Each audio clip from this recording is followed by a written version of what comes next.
Welcome to Render Audio. I am Joshua, 32 years old, and at my dad's retirement party, he thought it'd be funny to introduce me like, "This is my son Joshua. Couldn't handle pressure, no degree, no backbone." Before I tell you about how I systematically dismantled his entire corporate legacy without him even knowing it, let me know where you are watching from in the comments. To really understand the weight of that night, you have to picture the Fairfield Country Club on a crisp, biting October evening. This wasn't just a dinner. It was a coronation.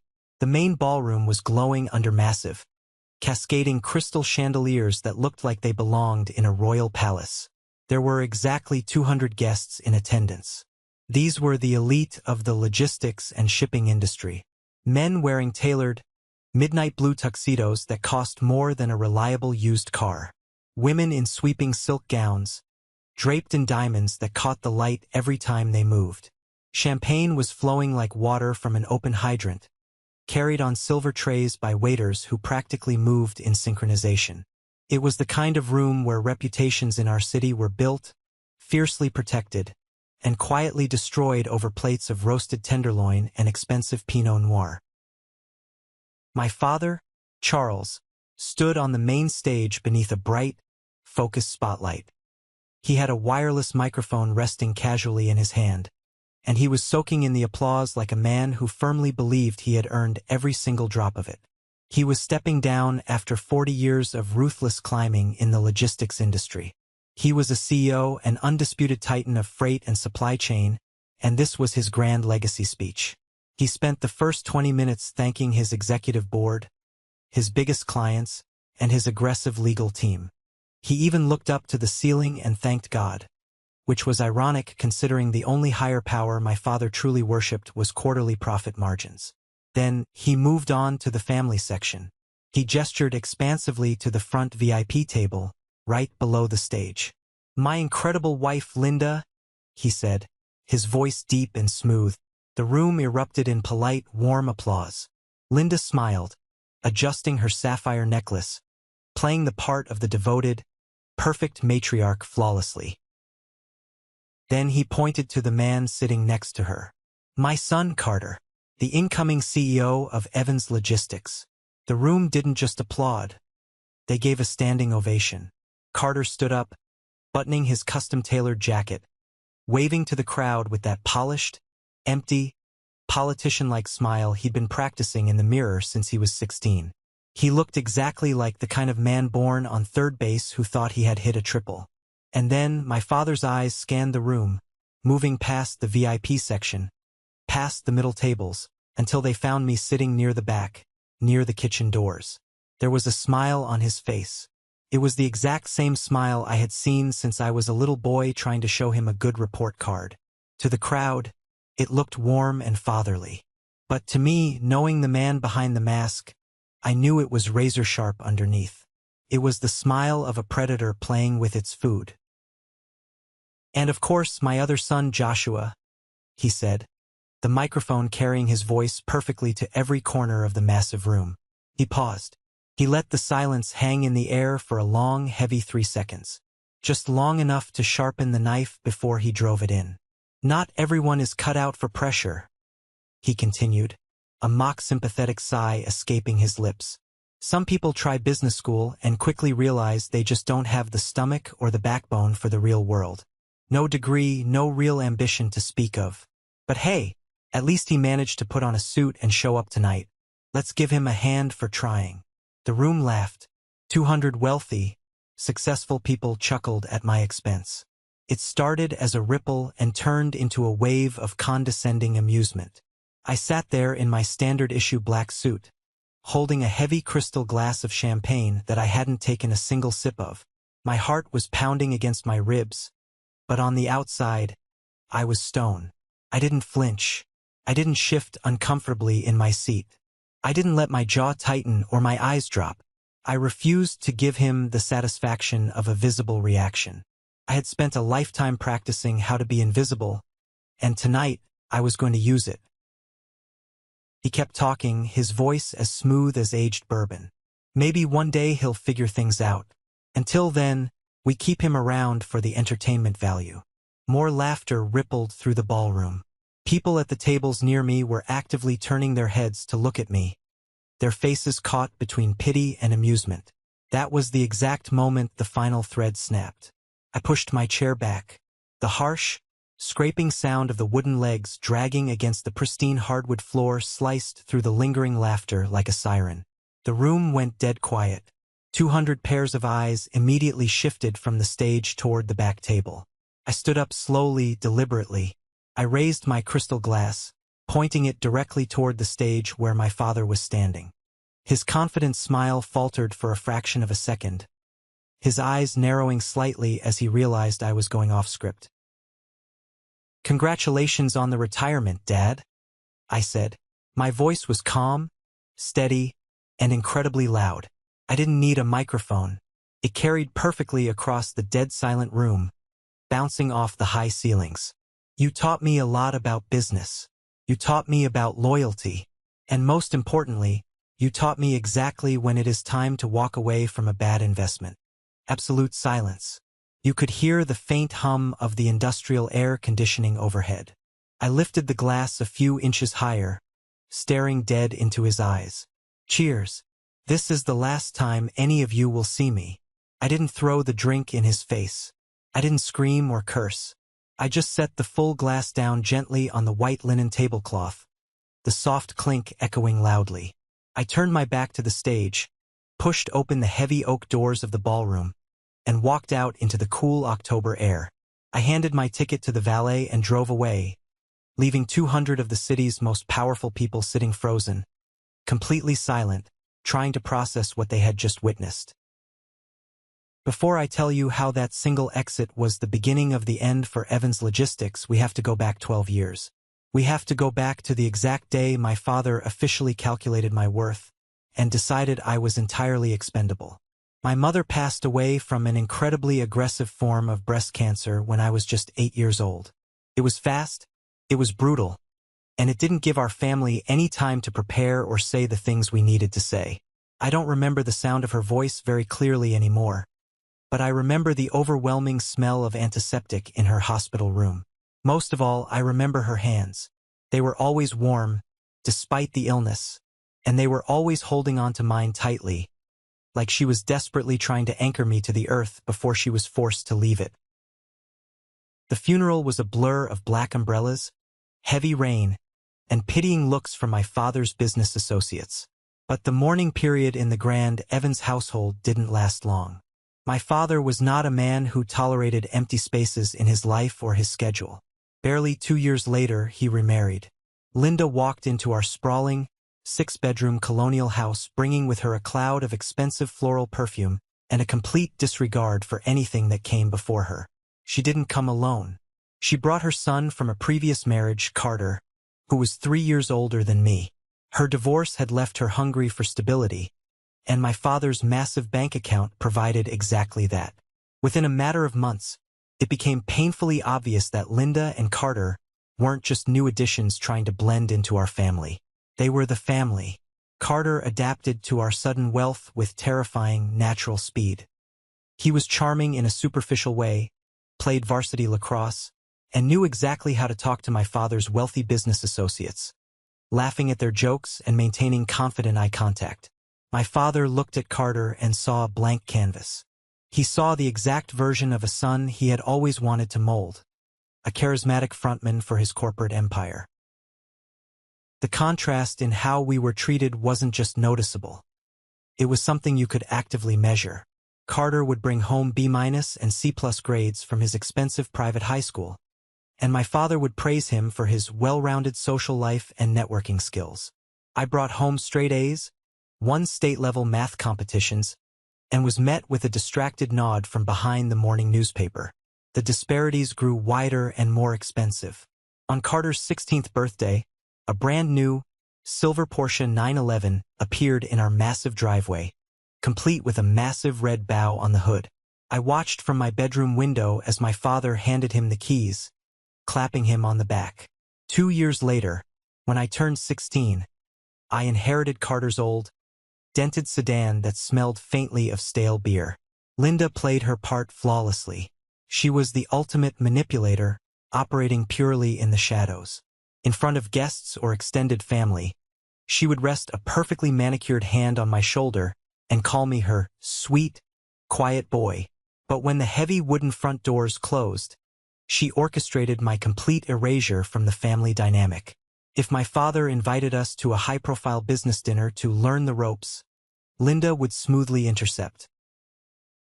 "Charles, honey," she would say, her voice dripping with fake maternal concern.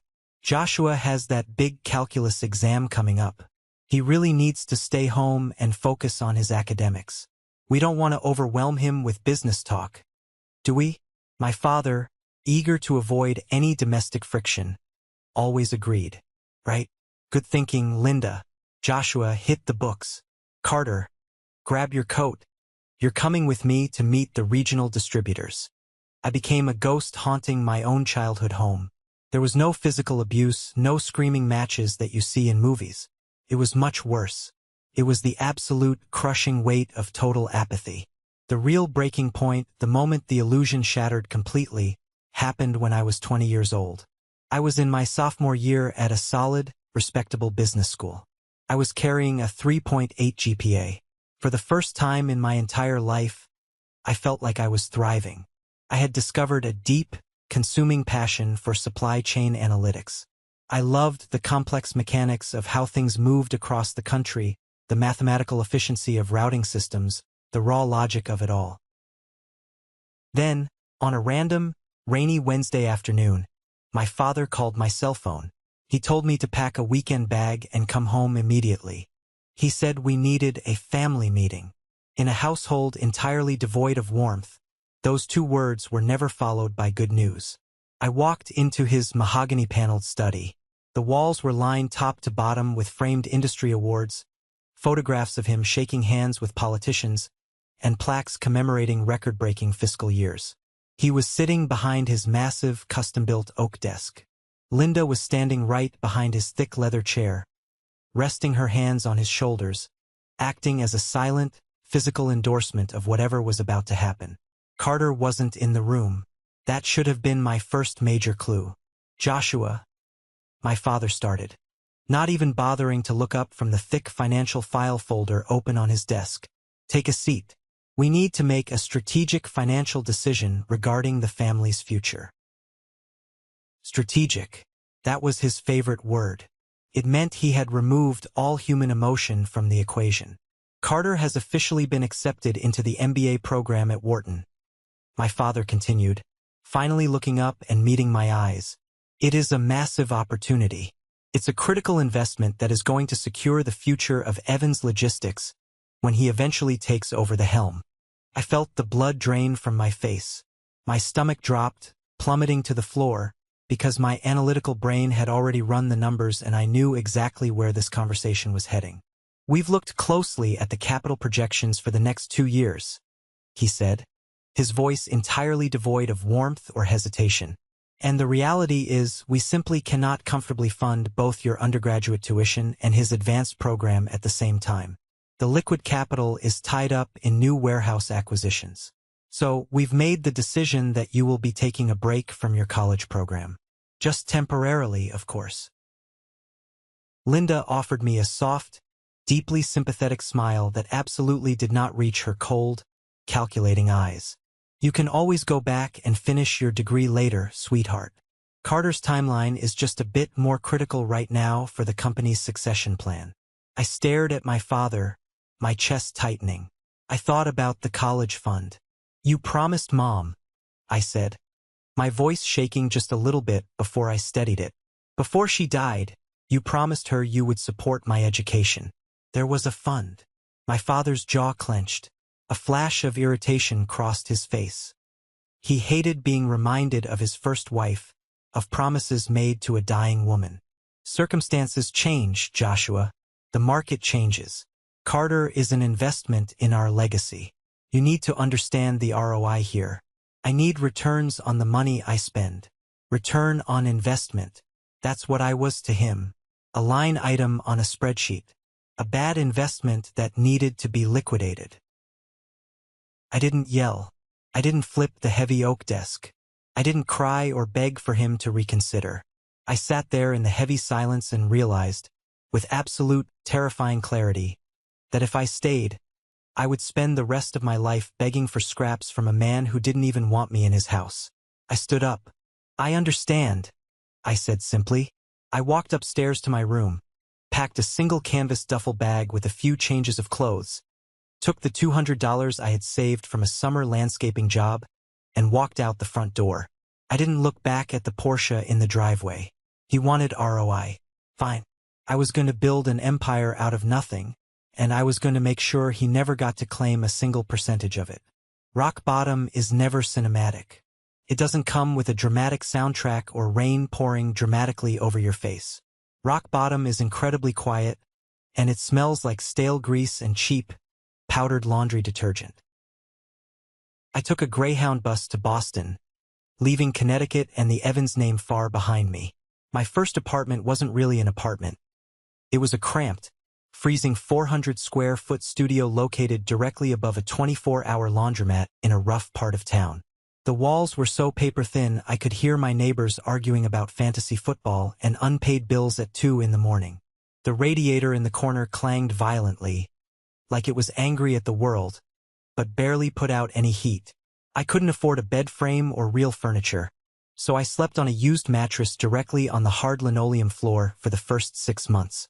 Survival became my only metric. I took a job opening up a local corner cafe at 4:30 in the morning. I spent 4 hours serving toasted bagels and burning hot coffee to miserable commuters, smelling like roasted beans and exhaustion. Then, in the afternoons, I managed to land a low-paying, minimum-wage administrative assistant job at a small, gritty regional logistics firm. The owner of the firm was a gruff, blunt, cigar-chewing guy named Wyatt. My job was entirely entry-level. Answering phones, filing physical shipping manifests, and staring at computer screens waiting for drivers to check in. No one in that cramped, chaotic office knew my last name meant anything. I was just Joshua, the quiet kid who refilled the printer toner and didn't complain. And that anonymity was exactly what I needed. I was a blank slate. I started staying late at the office. Long after the loud dispatchers went home to their families, I would sit at my tiny, cluttered desk and watch the primary routing software on the main terminal. I watched how the massive freight trucks were dispatched across the Northeast Corridor. I studied how warehouse inventory was staggered, and more importantly, my brain automatically started calculating where Wyatt's company was bleeding money through sheer, unnoticed inefficiency. One night, around 9:30 p.m., Wyatt walked out of his private office, coat over his arm, and caught me staring intensely at the complex route map glowing on my monitor. He frowned, his thick eyebrows knitting together. "You ask way too many questions for a kid who's just supposed to answer the damn phone," Wyatt grumbled, leaning his heavy frame against my desk. "I like knowing how the machine works," I replied simply, not looking away from the screen. "Your LTL freight consolidation on the I-95 corridor is costing you a fortune in deadhead miles." Wyatt looked at me for a long, quiet moment. He didn't yell. He didn't fire me for overstepping. Instead, he reached over my shoulder, typed his master administrative password into the terminal, and unlocked the deep back-end analytics of the software. "Don't break my company, kid," he said, and then he walked out. That was all the permission I needed. I started legally stealing knowledge. I couldn't afford a Wharton tuition like Carter, but the internet was free and I had an obsessive drive. I spent my nights back in my freezing apartment, huddled under a blanket, taking free open-source courses from MIT. I studied complex supply chain modeling, advanced operations research, linear programming, and predictive analytics until my eyes burned and the sun came up. I built massive, intricate spreadsheets on a laptop that overheated if I ran more than 2 programs at once.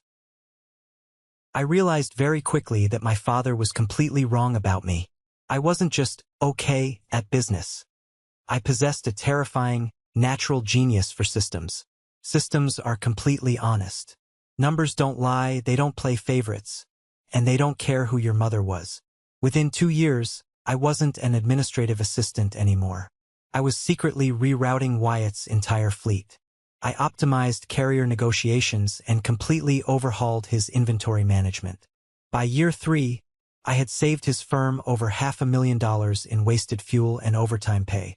I was acting as a shadow operations manager, and Wyatt paid me handsomely for it with a massive promotion and a salary bump. But I didn't want to build someone else's company forever. By my 4th year in Boston, I had saved up every single spare penny. I ate ramen, I walked to work, I lived like a monk. And finally, I had enough capital to quietly register my own consulting firm, Meridian Strategic Logistics, LLC. It started with just me, my refurbished laptop, and a rented, noisy desk in a shared co-working space in Back Bay. I kept my name completely off all public records. I hired a proxy legal service to handle the incorporation. If you searched for Meridian online, you found a sleek, minimalist website promising aggressive efficiency metrics, a contact email, and absolutely no photos of the founder. No flashy LinkedIn profiles, no press releases. I knew my father's ego and his reach.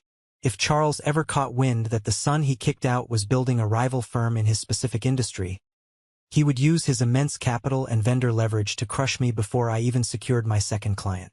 Invisibility was my greatest armor. Meridian grew slowly at first, but with lethal effectiveness. We took on small, struggling regional distributors, companies on the brink of bankruptcy. We came in quietly, analyzed their broken, bleeding systems, and ruthlessly fixed them. We cut operational waste by 18% here, reduced shipping redundancy by 22% there. Word of mouth spread like wildfire among CFOs in the Northeast. By the time I turned 31, I had moved out of the co-working space and into a beautiful, high-rise office in downtown Boston. I had a dedicated team of 12 elite data analysts working under me. Meridian was quietly, efficiently pulling in $3.8 million in annual revenue. On my 31st birthday, a standard white envelope arrived at my office. It had been forwarded multiple times from an old address. Inside was a generic, store-bought birthday card. The printed text said, "Happy birthday to a great son." It was signed by Linda in her loopy handwriting, and inside was a check for $100 from my father's personal account. It was an insult. It was the absolute bare minimum effort required to convince themselves they weren't terrible people.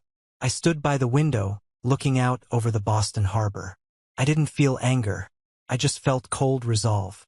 I walked over to the heavy-duty industrial shredder in the corner of my office, fed the card and the check directly into the steel blades, and listened to the satisfying, mechanical hum as it shredded my past into tiny, unrecognizable pieces. In the cold, calculating environment of the Evans family, there was only one person who ever truly saw me as a human being, not a spreadsheet asset. That was my grandmother, Margaret Evans. She was Charles's mother, but she carried a fierce, old-world integrity that her son completely lacked. She was the one who used to call me every Sunday night to ask about my life, my ideas, and my dreams. She laughed when I told her I reorganized my high school debate team's travel schedule to save the school money. "You see the invisible lines connecting the world, Joshua," she told me once. "Don't ever let that arrogant son of mine convince you you're blind." When she passed away, I felt a profound, hollow ache. It felt like the last genuine thread connecting me to the concept of family had snapped. I flew back to Connecticut for the funeral. I stood in the very back of the cemetery, near the wrought iron gates, wearing a dark coat and sunglasses. I watched my father deliver a tearful eulogy about family values, fighting the urge to be sick. I refused to approach them, leaving before the casket was even lowered. A week later, the silence of my Boston office was broken by a phone call from an upscale, private estate law firm. A senior lawyer named Samuel requested my presence immediately. I sat in Samuel's plush, intimidating office overlooking the city, confused as to why I was there. Samuel, an older man with sharp eyes, pushed a thick, heavy legal binder across his polished mahogany desk. "Joshua," Samuel began, his voice highly professional, "your grandmother, Margaret, established a private irrevocable trust fund in your name exactly 8 years ago. She left very explicit legal instructions that absolutely no one in your immediate family, specifically your father, be informed of its existence until after her passing. I stared at the thick stack of paperwork, my heart thumping. How much? I asked, my voice barely a whisper. $800,000, Samuel replied smoothly. And the trust is structured so it cannot be contested by the estate. It is entirely yours. She also left you this letter. He handed me a sealed, cream-colored envelope. My hands actually shook as I broke the wax seal. The handwriting inside was frail, but the words carried the weight of a sledgehammer. My dearest Joshua, I know everything. I know exactly what Charles did to you.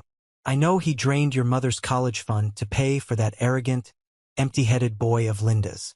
I fought him on it until I lost my voice, but your father's pride is a terminal sickness. I quietly moved my personal assets into this trust away from his greedy hands. This inheritance is yours. No strings attached. Use it to build the empire they told you that you weren't smart enough to build. I have always believed in you, my brilliant boy. I sat in that intimidating lawyer's office, buried my face in my hands, and for the first time in 12 years, I cried. It wasn't about the money. I already had money. It was the absolute, undeniable validation. It was the proof that I wasn't crazy, that the cruelty I experienced was real, and that someone in that freezing house had loved me enough to protect me from beyond the grave. I took that $800,000 inheritance and injected it directly into the veins of Meridian. I hired top-tier senior analysts from rival firms. I invested in proprietary AI routing software. We transformed from a successful regional firm into a phantom powerhouse in the logistics consulting world. And then, roughly 3 years ago, the universe delivered the ultimate poetic punchline. My CFO, a brilliant and ruthless guy named Elijah, walked into my office and dropped a massive request for proposal, RFP, on my desk. A major legacy logistics company was hemorrhaging money. Their middle management was bloated and lazy, their vendor contracts were bleeding them dry, and their routing infrastructure was stuck in the 1990s. They were desperately looking for a silent, highly effective consulting firm to come in and restructure their entire operation before their board of directors initiated a hostile takeover. I looked at the cover sheet of the RFP. The client name was printed in bold, black letters, Evans Logistics. I leaned back in my chair and laughed. The irony was so sharp it was practically lethal. My father, the man who told me I had no head for business, the man who cut my education, was unknowingly begging my phantom company to save his sinking legacy. Do we take it? Elijah asked, raising an eyebrow. He knew my history. We take it, I said. But strict protocols. Everything goes through legal proxies.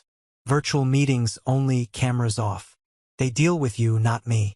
For 18 grueling months, my team and I surgically gutted my father's inefficient, outdated systems.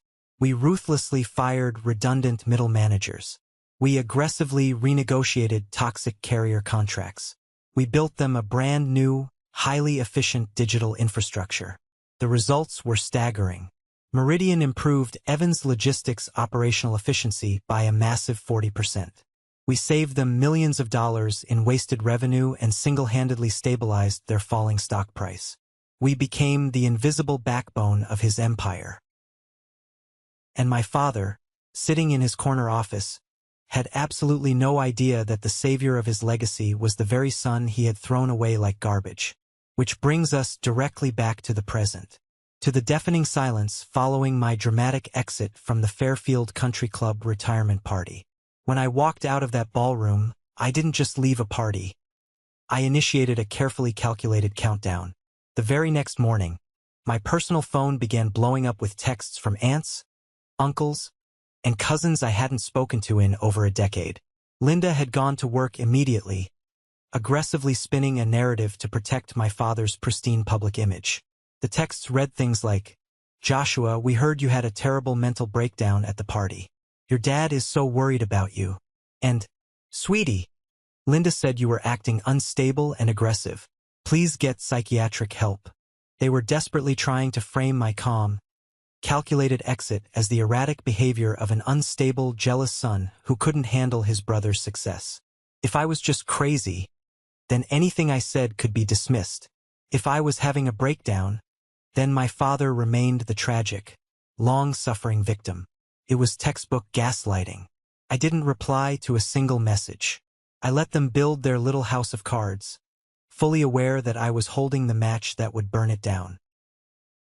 You see, the timing of the retirement party wasn't just a coincidence for me. My father was stepping down, and Carter was officially taking the reins as CEO. But what Carter and my father were desperately sweating over in private was that Meridian's consulting contract with Evans Logistics was up for renewal in exactly 30 days. They had already sent over a panicked proposal to lock us in for another 5-year extension, offering a massive increase in our consulting fees. They were completely, utterly dependent on our proprietary software and our daily operational oversight. If Meridian walked away, Evans Logistics would lose 40% of its operational capacity overnight. It would be catastrophic. Carter's first quarter as CEO wouldn't just be bad. It would be a bloodbath. The board of directors would eat him alive. I sat in my corner office with Elijah, looking out over the Boston skyline. He pushed the lucrative renewal contract across my desk. "If we pull the plug, Joshua," Elijah warned, though he had a slight smile on his face, "they drop within a quarter. Cash flow tightens instantly. Carter's tenure becomes a disaster class in mismanagement." I picked up my heavy fountain pen. Draft the termination notice. Standard 30-day exit clause. Cite strategic portfolio realignment. Ensure there is zero legal exposure for us. Elijah grinned, a predatory look in his eyes. "With pleasure." But a cold, corporate termination notice delivered by lawyers wasn't enough. Not after what he did in that ballroom. I needed my father to understand exactly why his empire was suddenly crumbling to dust. I pulled out a piece of heavy, watermarked corporate stationery and wrote a personal letter directly to Charles. "Dad, at your party you told 200 of your closest friends that I wasn't built for pressure. You said I didn't have what it takes to survive in your world. I want you to look very, very closely at the signature on the attached legal documents. Meridian Strategic Logistics is mine." The explosion happened at exactly 10:14 a.m. the next day. My desk phone buzzed. It was my executive assistant. "Sir, there are 3 people in the lobby demanding to see you. They bypassed security. They are extremely agitated. Send them to conference room A," I said smoothly, not even looking up from my laptop. Conference room A was located right in the middle of the office floor, completely surrounded by floor-to-ceiling glass walls. Every single one of my 30 employees could see inside. I wanted total transparency. I wanted an audience. I took my time getting coffee before I walked into the room. Charles, Linda, and Carter were standing by the window. The smug arrogance from the ballroom was completely, entirely gone. Charles looked pale, aged 10 years overnight, and genuinely terrified. Carter was sweating profusely, pacing back and forth like a trapped animal. Linda's perfect mask of makeup couldn't hide the absolute panic stretching across her face. "Joshua," my father choked out as I closed the glass door. He was clutching the termination letter in his shaking hand. "Tell me this is a prank.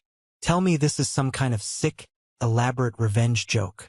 I walked over to the head of the long glass table, pulled out the chair, and sat down comfortably. "No joke, Dad. Just ROI. Remember? I'm liquidating a bad investment." Carter slammed his palms down on the glass table, his face flushed red. "You cannot do this. We desperately need Meridian's routing software. Our entire Northeastern fleet runs on your algorithm. If you pull out now, the board will literally fire me before I even unpack my office." "That sounds like a severe management issue, Carter," I replied coldly, leaning back. Maybe Evans Logistics should have hired a CEO with a degree who actually understands supply chain mechanics, instead of just the guy who played lacrosse and has a nice smile. Linda stepped forward, tears rapidly pooling in her eyes, her voice trembling with manufactured emotion. "Joshua, please, be reasonable. We are family. You can't just destroy your father's life's work over a silly little misunderstanding at a party. It wasn't a misunderstanding, Linda, I snapped, my voice dropping to a low, dangerous, vibrating register that silenced her instantly. It was the absolute truth. He showed everyone exactly who he is. And now, I'm showing him exactly who I am. My father looked at me, raw desperation leaking out of his pores. He stepped forward, abandoning all his pride. What do you want? Name your price, Joshua. I'll give you a permanent seat on the board. I'll give you 20% equity in Evans Logistics. I'll triple your current consulting fee. Just don't pull the software. I looked at the man who had dismissed my entire existence for 3 decades. I don't want your money, Dad. I don't want your toxic equity. And I definitely do not want a seat at your table. I built my own table. I stood up, buttoning my suit jacket. The termination stands. You have exactly 30 days to figure out how to run your own company without me holding your hand. This meeting is over. Get out of my office. They walked out. They had to walk past my entire team of brilliant analysts, completely humiliated, utterly defeated, their empire crumbling beneath their feet. This is a moment that changed everything, when I finally regained control of my life. Thank you for your patience in getting this far. You are amazing. Please help me like the video and leave a comment with the number 1 below so I know you've been with me this far. This will not only help more people find this story, but also let me know that my experiences are meaningful to someone. Your support is the biggest motivation for me to continue sharing the rest of this journey. The fallout was faster, uglier, and far more brutal than even my most aggressive predictive models had calculated. When Meridian officially disconnected our servers and revoked their access to our routing algorithms exactly 30 days later, the impact on Evans Logistics was catastrophic and immediate. Without our predictive AI and automated vendor management systems, their supply chain instantly turned into a bottleneck nightmare. Shipments were delayed by days. Furious clients were screaming on the phones. Fuel costs skyrocketed overnight because drivers were taking horribly inefficient routes. I sat in my quiet, serene office and watched the industry news tickers flash red across my monitors.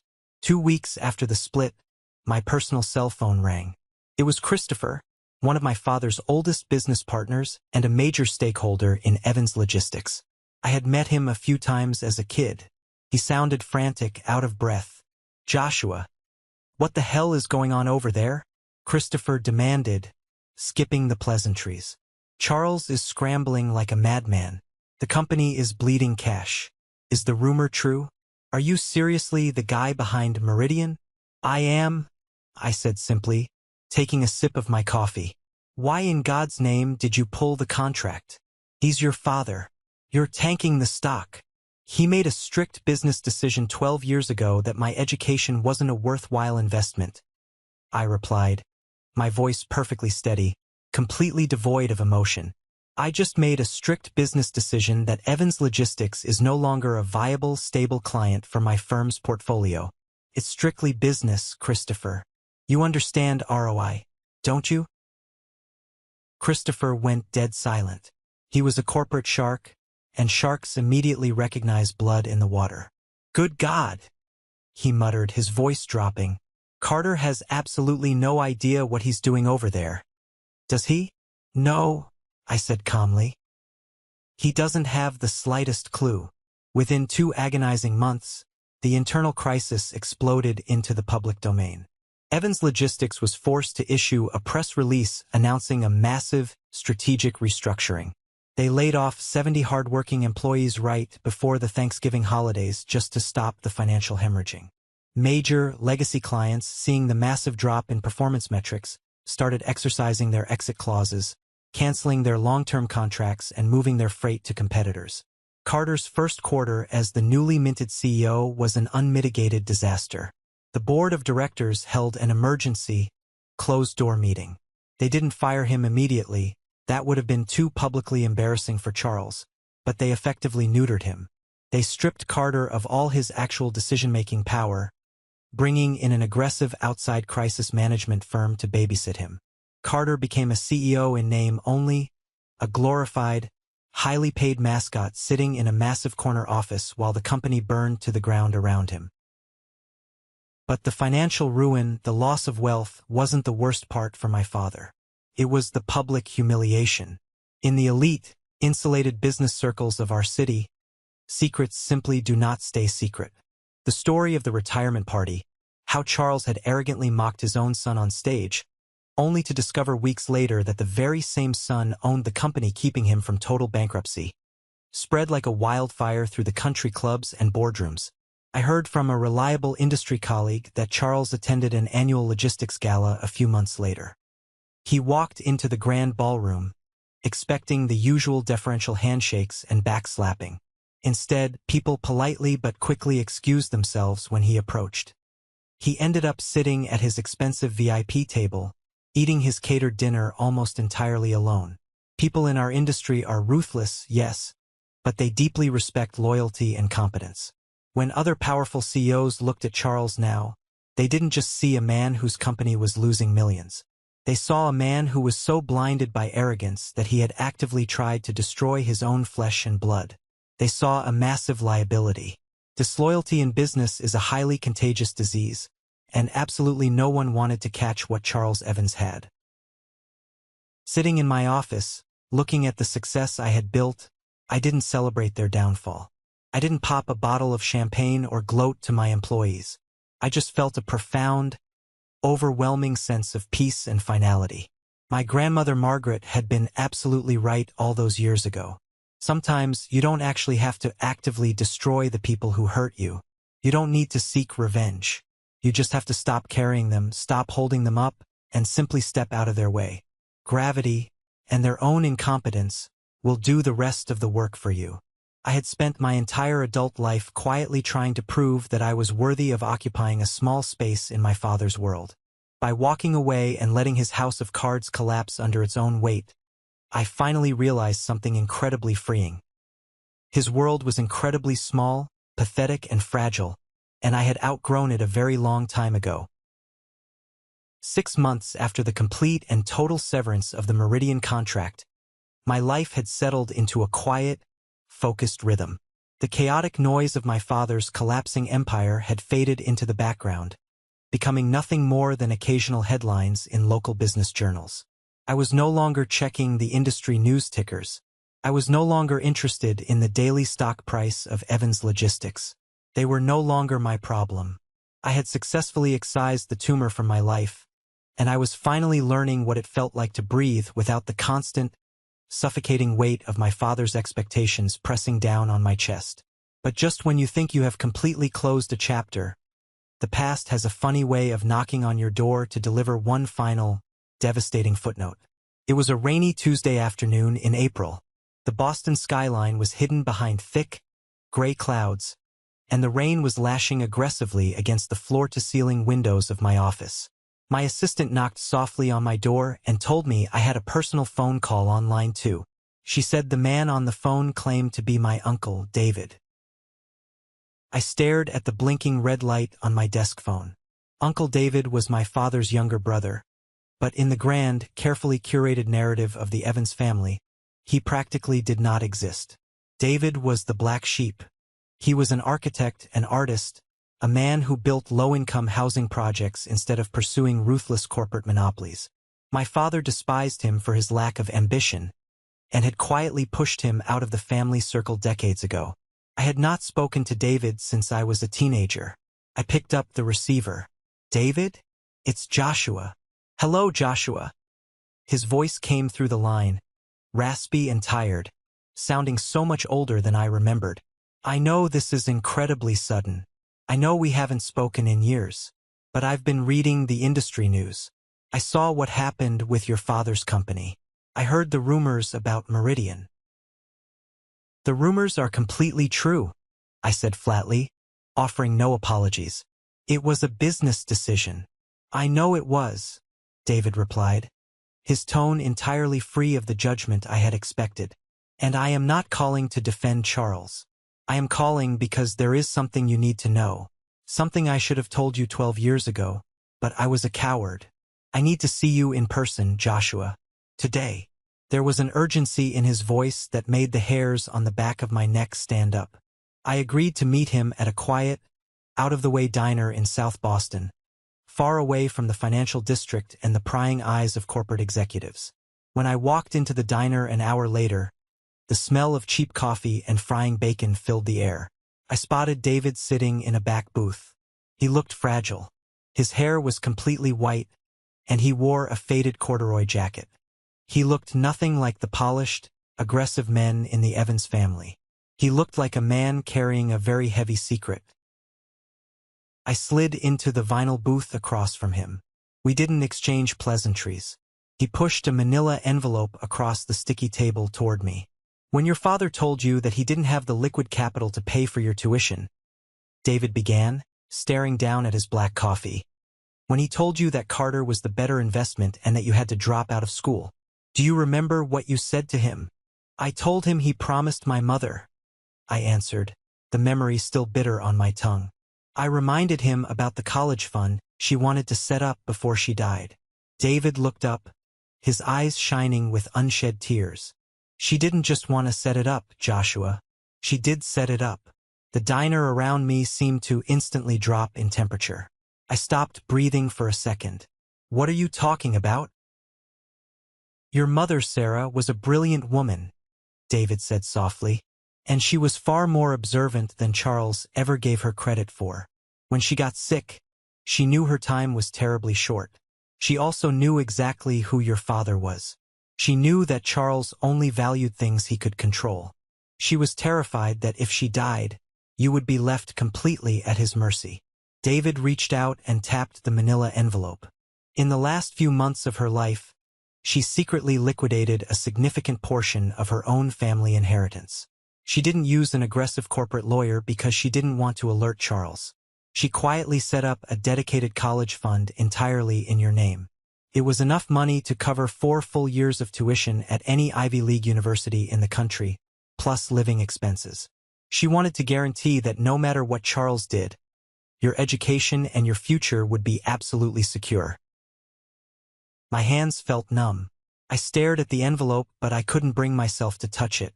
"If the fund existed," I said, my voice sounding distant and hollow, "then why was I kicked out of school? Where did the money go?" David swallowed hard. He looked disgusted, deeply ashamed of his own bloodline. "Because she was a wife, not a lawyer," David explained, the pain evident in every syllable. "She set the account up, but because she passed away while you were still a minor, Charles automatically became the legal custodian of that specific account. For years, he ignored it. But then Linda came along. Then Carter needed a car. Then Carter needed his Wharton tuition paid for. And Charles's own assets were tied up in a bad warehouse acquisition. The pieces of the puzzle slammed together in my mind with terrifying, sickening clarity. He drained it, I whispered, the realization hitting me like a physical blow to the stomach. He drained every single penny of it, David confirmed, his voice breaking. Charles took the money your dying mother specifically set aside for your survival, and he used it to buy Carter that silver Porsche. He used it to pay for Carter's Wharton degree. He used your mother's final act of love to fund his stepson's life. And then he sat in his study, looked you dead in the eye, and told you there simply wasn't enough money for your education. I sat in that diner booth, completely paralyzed. The world outside the rain-streaked window seemed to completely stop spinning. For 12 years, I had believed a very specific narrative. I believed that my father had simply looked at a spreadsheet, evaluated my worth against Carter's, and decided I wasn't a good investment. I had made peace with being deprioritized. I had accepted that I was just the backup plan, the expendable child. But this was entirely different. I wasn't just overlooked. I was deliberately, systematically robbed. My father hadn't just denied me a future. He had actively stolen the shield my mother had built for me and handed it to a stranger. Margaret knew, David continued quietly, referring to my grandmother.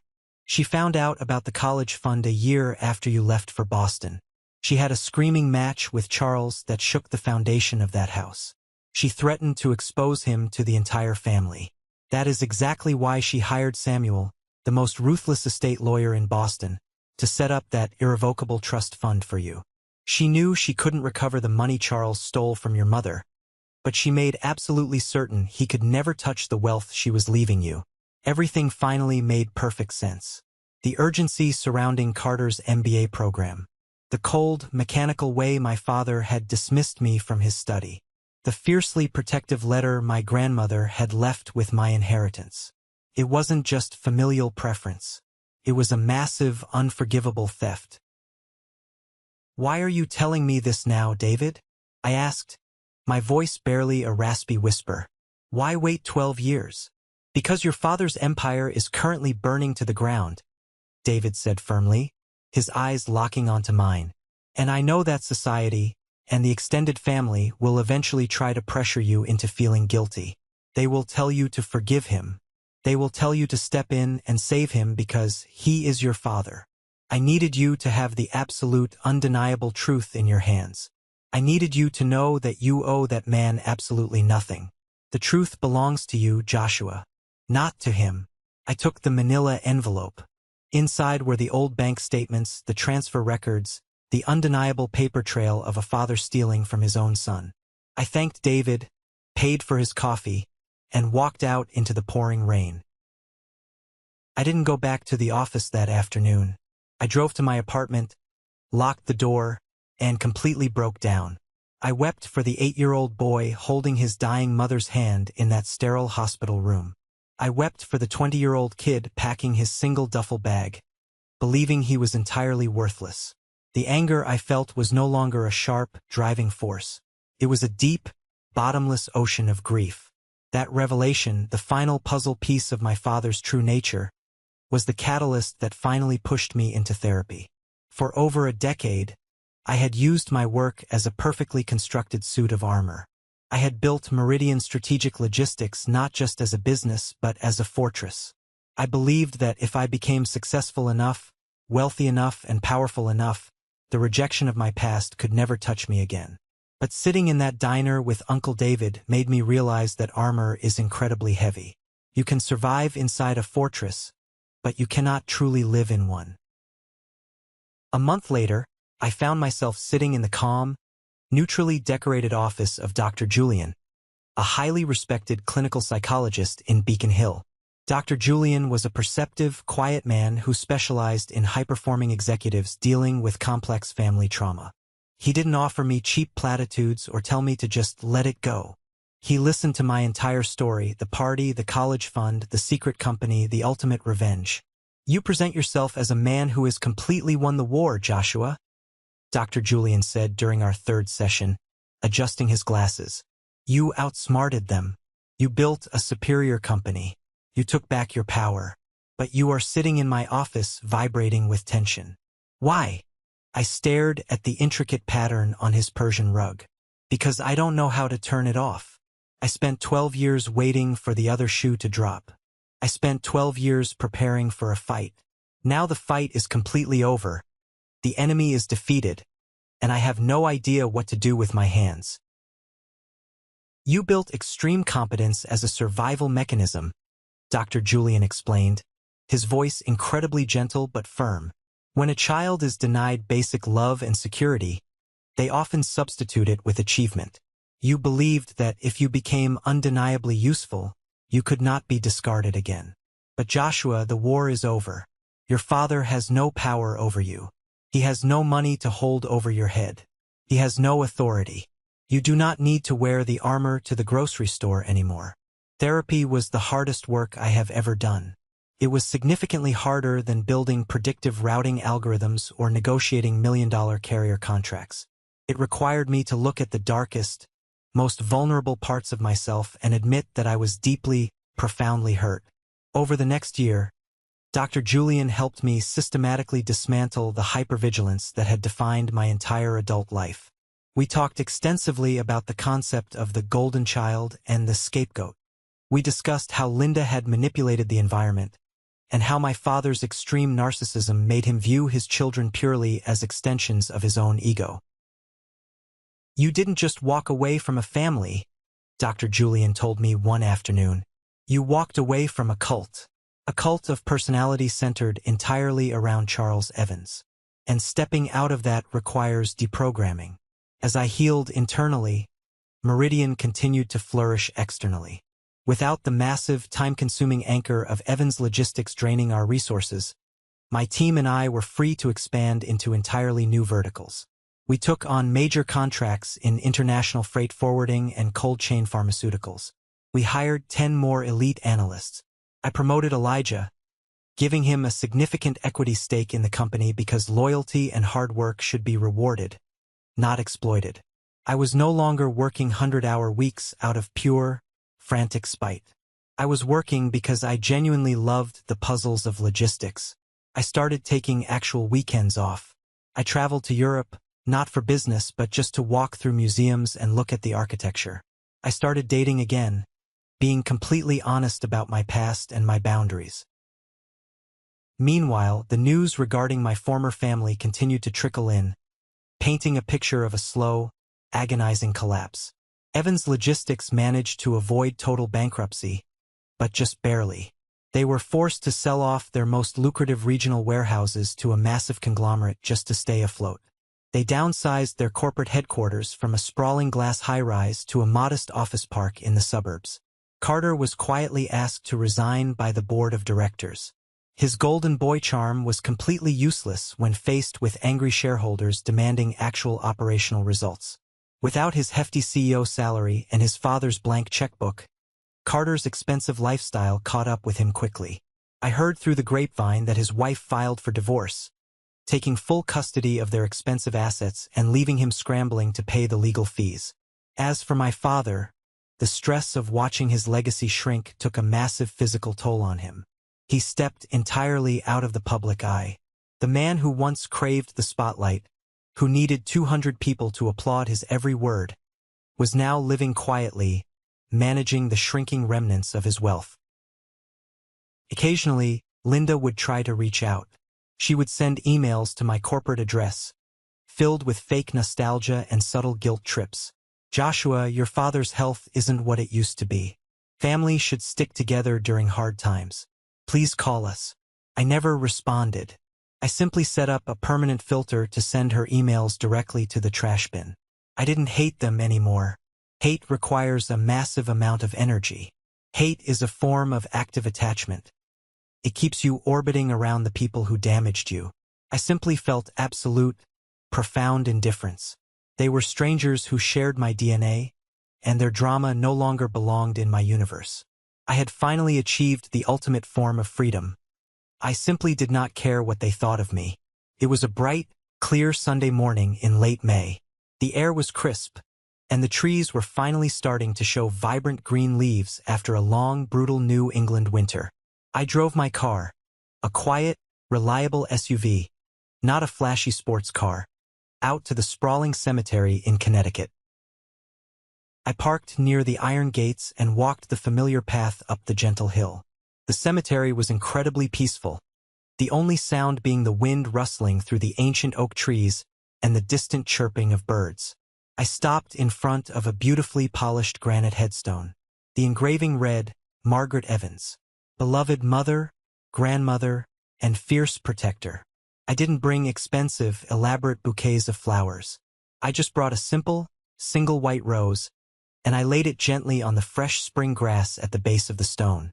I stood there for a long time, hands buried deep in my coat pockets, just looking at her name.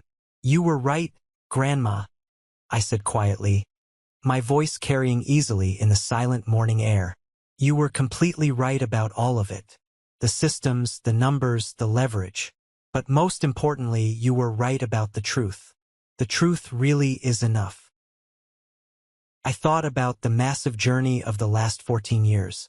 I thought about the terrified, heartbroken 20-year-old kid dragging a canvas duffel bag out of that grand colonial house, feeling like the absolute dirt on the bottom of his father's expensive Italian shoes. I thought about the freezing apartment above the loud laundromat, the endless nights of staring at MIT OpenCourseWare, the brutal panic of starting a company with nothing but a laptop and an obsessive drive to survive. I thought about the inheritance she had left me, not the $800,000 in the bank account, though that capital had undeniably built Meridian. The real inheritance Margaret Evans gave me was insulation. She gave me the gift of undeniable proof. She proved that I was worthy of protection, that I was worthy of belief, and that the narrative my father tried to force onto me was a complete lie. I built the empire, I told the headstone, a soft, genuine smile touching my lips. It's clean, it's profitable, and Charles will never, ever get to touch a single brick of it. As I turned and walked slowly back down the hill toward my car, I felt an overwhelming sense of lightness. The massive, invisible backpack of childhood trauma, of constantly trying to prove my worth to a man entirely incapable of recognizing it, was finally gone. I had set it down and I was never going to pick it up again. People constantly misunderstand the concept of boundaries. Society, especially our culture, pushes this toxic narrative that family is everything, that blood is thicker than water, and that you must unconditionally forgive the people who share your last name, no matter how deeply they continuously cut you. We are constantly pressured to keep the peace, to be the bigger person, to swallow our pride and sit at the holiday dinner table with the very people who actively root for our failure. But true boundaries are not about seeking loud, dramatic revenge. A boundary is not a weapon you use to attack someone else. A boundary is a highly secure perimeter you draw around your own mental health, your own peace, and your own life. My father believed that by publicly mocking me, by cutting my education, by stealing from my mother's memory, he was putting me in my designated place. He thought he was teaching me a harsh lesson about power and compliance. What he actually did was hand me the absolute, undeniable key to my own freedom. He completely removed the illusion of a safety net, which forced me to learn how to fly on my own. He confirmed that I did not belong in his toxic, conditional version of a family, and that was the greatest, most liberating gift he could have ever given me. Worth is not something that is handed to you on a silver platter. It is not something you inherit along with a fancy last name or a trust fund. It is not something that can be permanently granted or revoked by a parent who views you as a financial asset. Worth is built quietly, relentlessly, in the dark, when absolutely no one is applauding for you. It is built in the freezing apartments, in the early morning shifts, in the thousands of hours of unseen, unglamorous effort. Your value does not suddenly shrink just because a flawed, arrogant person lacks the capacity to accurately measure it. If you have ever been the scapegoat in your family, if you have ever been the overlooked child, the backup plan, the one who was told they weren't smart enough, tough enough, or good enough, I see you. I know exactly how heavy that invisible weight is. I want you to know that walking away from toxic family members will feel like profound grief and absolute freedom at the exact same time. It is okay to mourn the parents you deserved but never actually got. But never, ever let their inability to love you convince you that you are unlovable. You are the sole architect of your own life. You are not what they decided you were. You never were. As we reach the end of this journey, I want to leave you with a crucial lesson that took me over a decade of pain to truly understand. The most profound realization I had was this: you cannot heal in the exact same environment that made you sick. We are often conditioned to believe that endurance is a virtue, that tolerating mistreatment from family members proves our strength. But tolerating abuse is not strength. It is self-betrayal. Your peace of mind, your dignity, and your mental health are your most valuable assets in this life. No one, not a boss, not a spouse, and certainly not a parent, has the right to bankrupt your soul for their own comfort. Setting a boundary might mean disappointing people. It might mean changing your phone number, leaving an inheritance behind, or entirely walking away from the table. But the moment you stop waiting for someone else to validate your worth is the exact moment you become truly unstoppable. Thank you so much for listening all the way to the end. I hope you enjoyed today's story and had a great time hanging out with us. If you liked this video, don't forget to leave a like, subscribe to the channel, and share your thoughts in the comments below. Your support truly means a lot and helps the channel grow. Take care, and I'll see you in the next story.